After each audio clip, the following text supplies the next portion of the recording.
acho que os mais velhos são capazes de imaginar o que era a situação nossa em 2007, quando o Andrés ganhou a eleição para o mandato tampão do presidente que havia sido ejetado.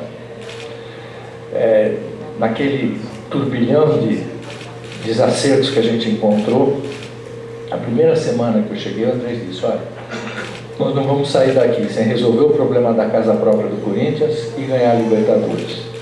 Não vai ser na primeira, não vai ser na segunda vez, mas nós vamos fazer isso e vamos cuidar do estádio. Então, logo na primeira semana, a missão que ele me deu foi para buscar o Pacaembu. Era tão óbvio que o Pacaembu tinha que ser nosso. E nós negociamos, nós tentamos de tudo para conseguir aquele estádio.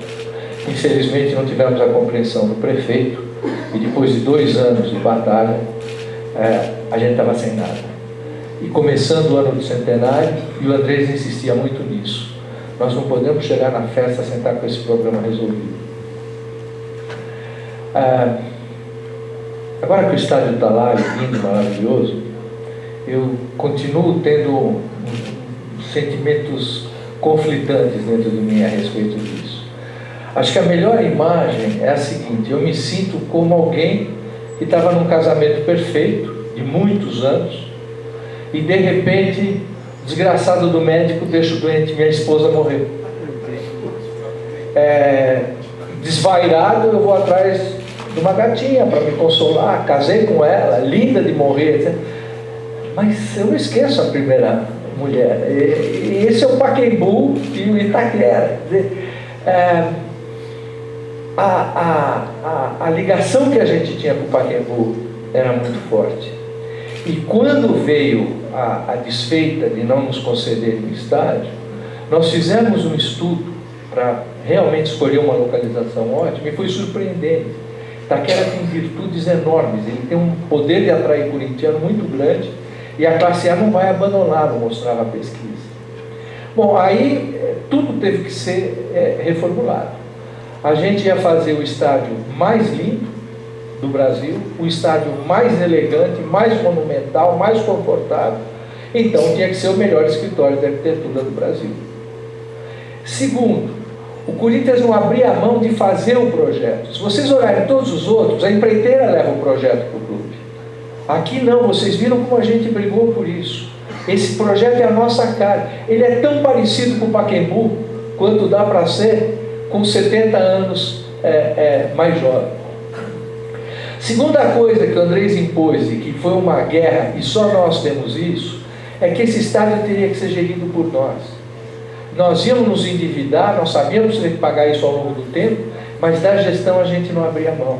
Aqui não tem empreiteira dizendo como é que vai se vender camarote, ou como é que se trata com alimentação, bilheteria. Porque nós fazemos isso há 100 anos, enquanto eles faziam barragens. E vocês olham no resto do Brasil, essa é a realidade.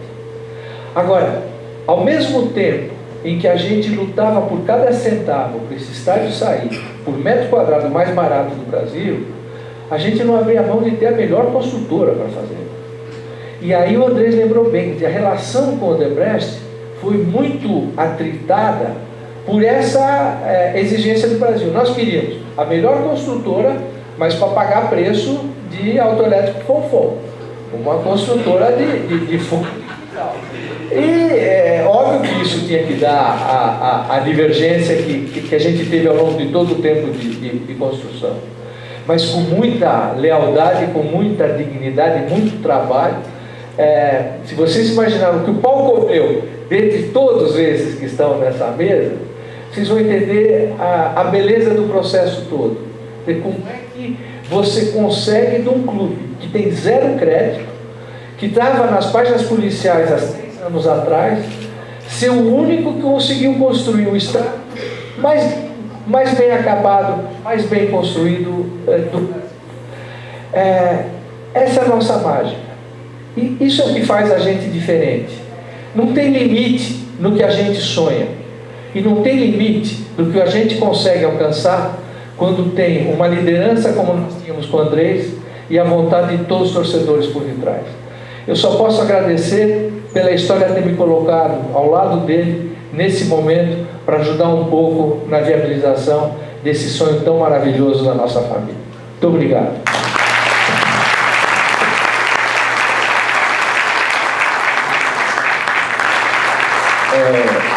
Bom, primeiro eu esqueci, Osmandinho, obrigado por tudo.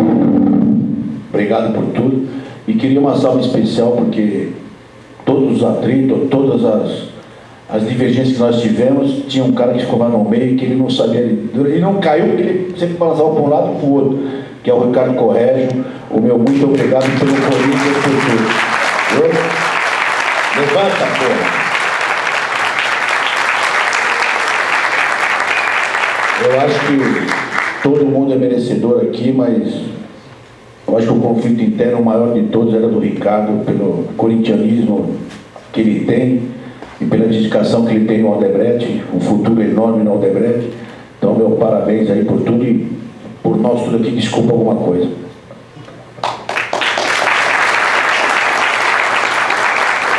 Eu queria só terminar com um comentário. Eu li o livro e eu achei uma coisa fantástica, porque se alguém se limitasse a contar a história do estádio, cronologicamente ou economicamente, ou que seja, já seria sido um trabalho maravilhoso. Mas não é o padrão da família Sanches. Isso é pouco para eles. O que eles tinham que fazer? Eles tinham que construir esse mosaico do estádio usando pessoas, histórias de pessoas, sentimentos de pessoas, pessoas que foram envolvidas, e esses depoimentos que o Tadeu capturou com uma felicidade incrível dão uma cara toda corintiana para esse projeto. E lá no meio vocês vão encontrar o nosso Lúcio, o Lúcio que começou aqui como aprendiz, que chegou a cuidar da parte toda de ingressos e que hoje é um gigante lá dentro do estádio. Essa é a nossa cara. Vocês vão ter muito prazer em ler esse livro, porque é um jeito todo peculiar de escrever e que dá muita emoção, muita alegria. Parabéns por isso, Tadeu. Aqui na frente. Meu nome é Robson, eu sou sócio há 20 anos do clube, sou sócio fiel torcedor desde o lançamento, e a pergunta que eu faço é uma coisa que atinge muito nós, torcedores.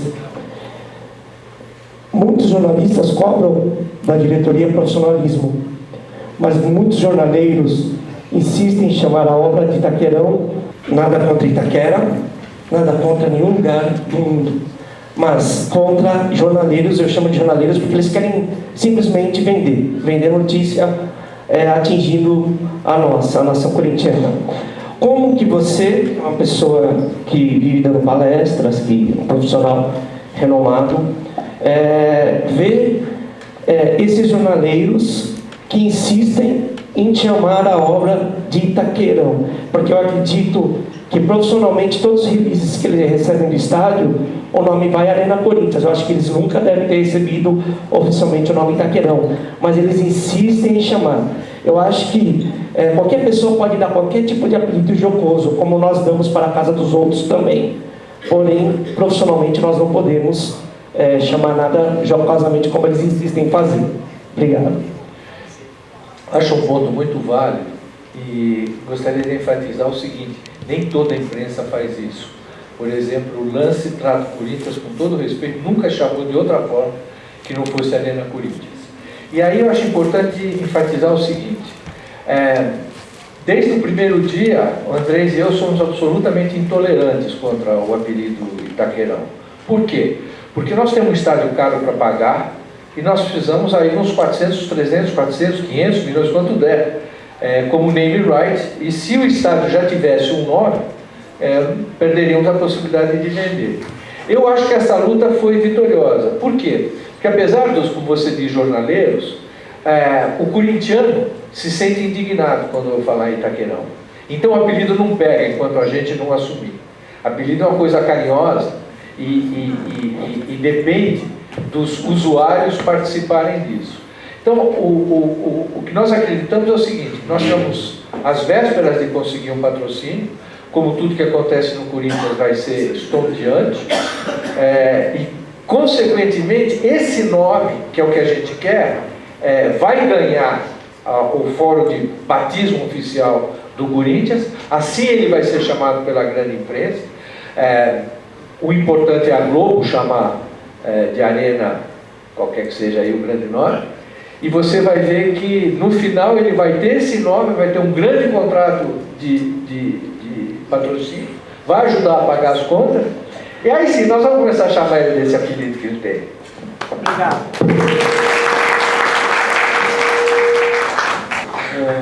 Jorge Calil, sou conselheiro vitalício do Corinthians. É com grande emoção e honra que nós estamos nesse evento, parabenizando a todos. A minha pergunta, Andrés e Luiz Paulo, estava falando para o Luiz Paulo aqui, Massari, Luiz Paulo, Massari, né? Você gosta? E antes da pergunta, eu quero só registrar mais uma vez, Andrés e amigos corintianos, mais uma vez a presença da Bahia no Corinthians. Mais uma vez a presença da Bahia. Eu sou baiano, soteropolitano, e é com muito orgulho que eu vejo aqui o meu estado representado pela Odebrecht, pelo nosso companheiro, pela maneira de falar, já se vê logo que é de Salvador, e é com muita alegria. Mas a minha pergunta é em relação ao CIDS, né, que é o incentivo que a Prefeitura nos deu por todas as benécias que o Corinthians está levando para a Zona Leste. Porque a Zona Leste todos sabemos que é uma região carente do Estado e que o estádio do Corinthians trará enormes benefícios à população e a toda aquela comunidade da Zona Leste. A pergunta em relação ao CIDs é que os CIDs serão liberados após a abertura da Copa do Mundo. Se eu estiver errado, por favor, me corrija. Em relação a esses CIDs, o Luiz Paulo, que é o homem do Massari, e o Andrés, que é o cérebro de toda essa obra, os CIDs, nós teremos esses CIDs serão, haverá deságio nesses CIDs, ou nós teremos nesses CIDs o valor que nós realmente esperávamos quando houve a engenharia? Obrigado, parabéns, Andrés, você está para sempre na história desse clube. Luiz Paulo, Massari, precisamos de Massari, Luiz Paulo.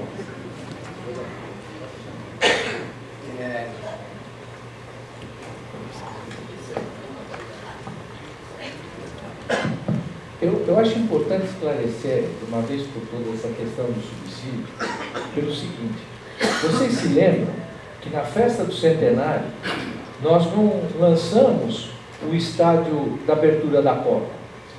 Foi assinado o termo de compromisso entre Corinthians e Odebrecht para a construção do estádio do Corinthians. E quanto ia custar esse estádio? 400 milhões.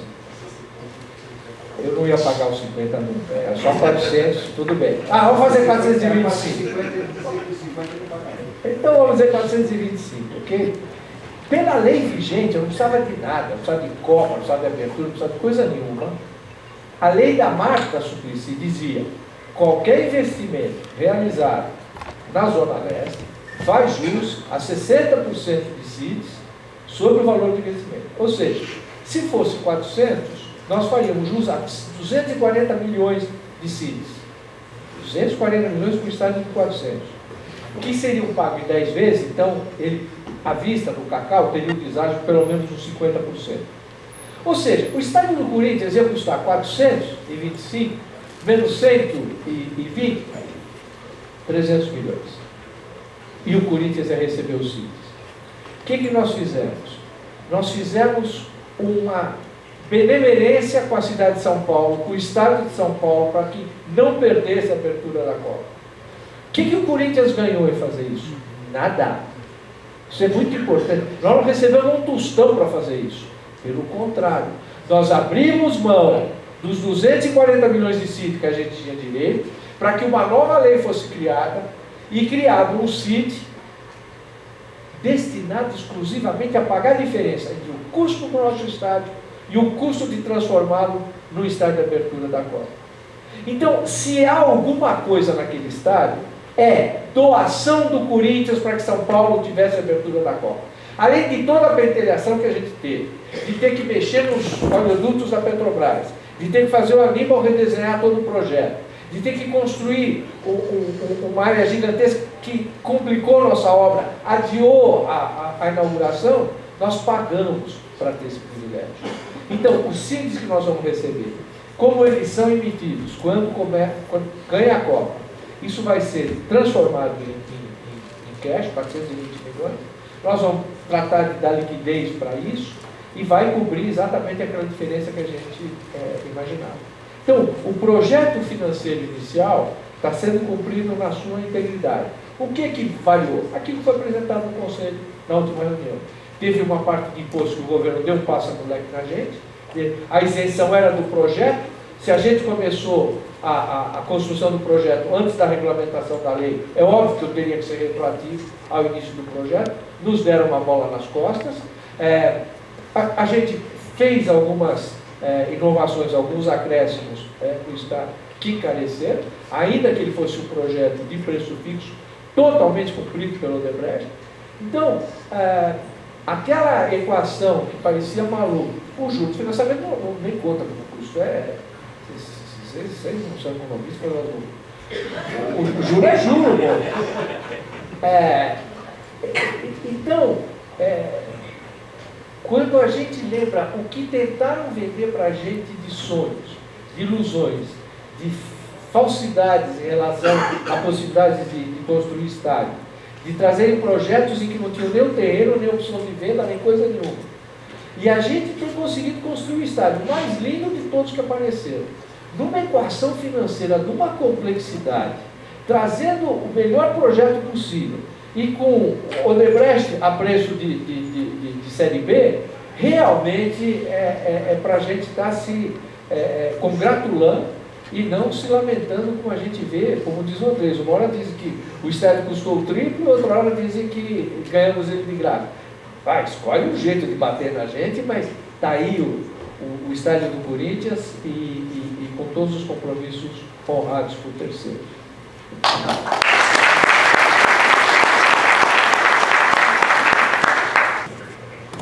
Então, tem alguns lances nessa construção que, contados assim, vocês vão ver, parece loucura. Mas para quem é do bando de louco, vai entender.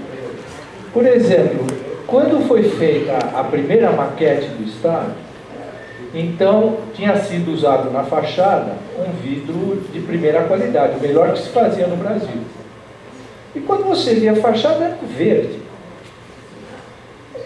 Chamei o arquiteto, o Gavioli, disse: o que está acontecendo? Não, mas que cor é essa porra de vidro? Não, é incolor, como todo vidro.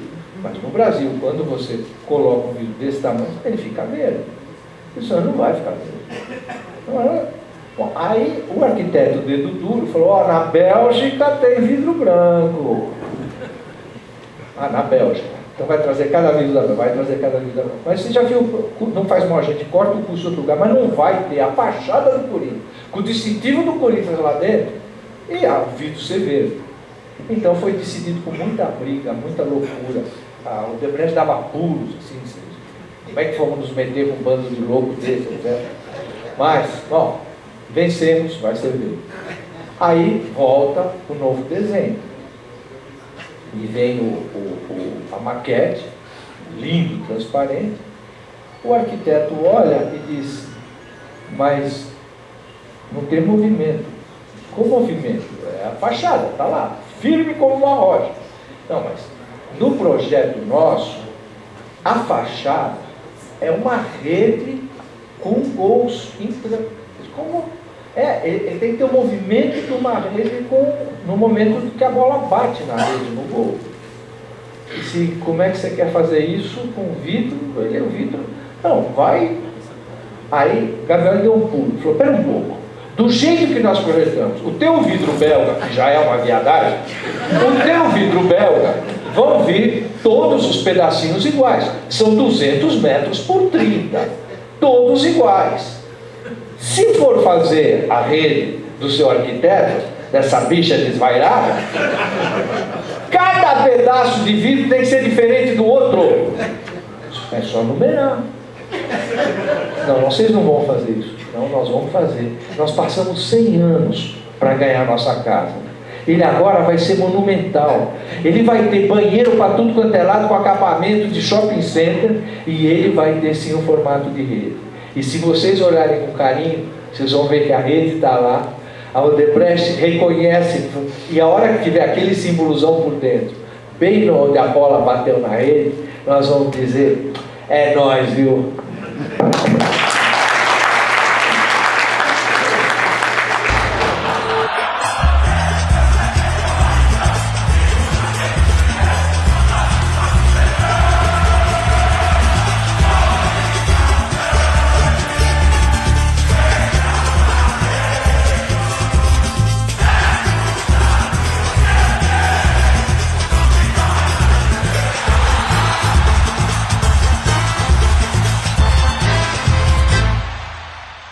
Corinthians!